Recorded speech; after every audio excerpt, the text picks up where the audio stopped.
Hello, Ignite. So I'm going to start off tonight with doing the very risky trick for a speaker and actually do some word association. So if I could get you guys to yell out, if you think plant biotech, what are words that are coming to your mind right now?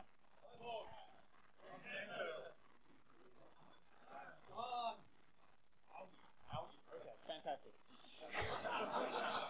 Generally, people don't know a lot about plant biotech, but what they do know is influenced by the media. So depending on which continent you are, you'll be thinking something along the lines of this when you think plant biotech. Agribusiness and protests of GMO. Tonight what I'd like to do is tell you about the non-profit side of plant biotech. These are the geeks. So we're the research students, we're the academics who are here trying to use the tools of plant science and biotechnology to help humans.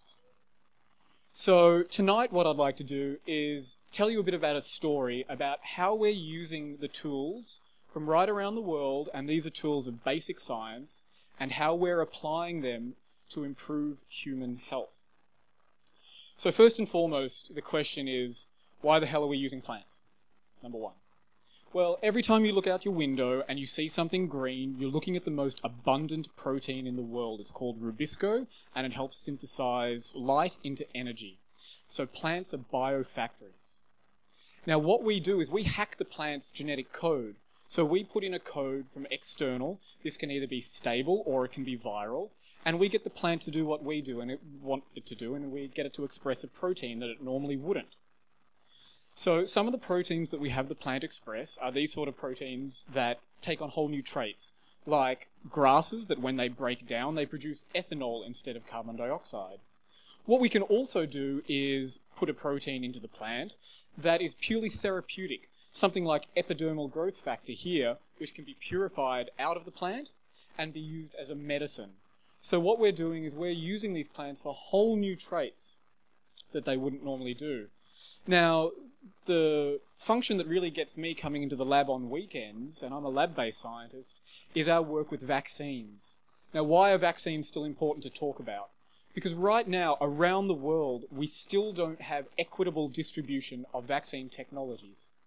That's why children still die around the world. Over 300,000 children die every year of preventable diseases like measles that we do have vaccines for, but we don't have them well distributed.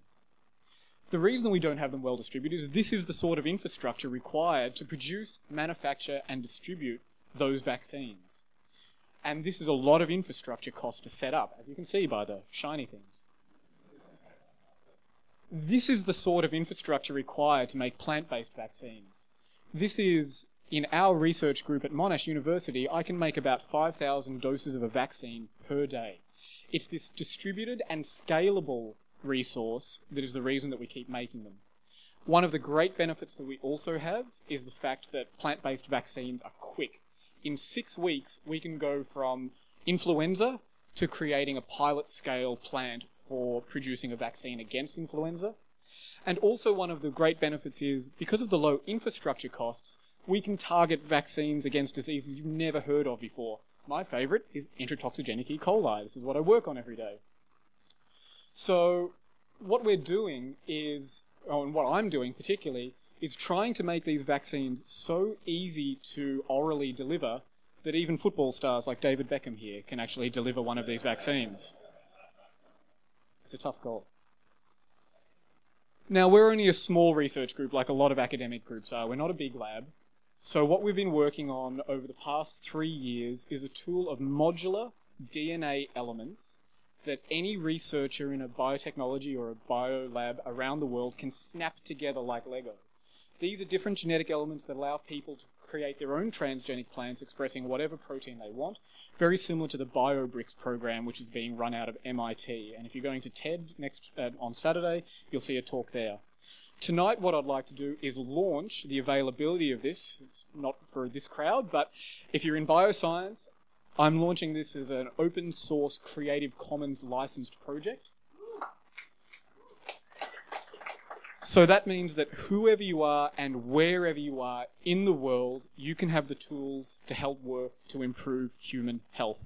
Thank you, Ignite.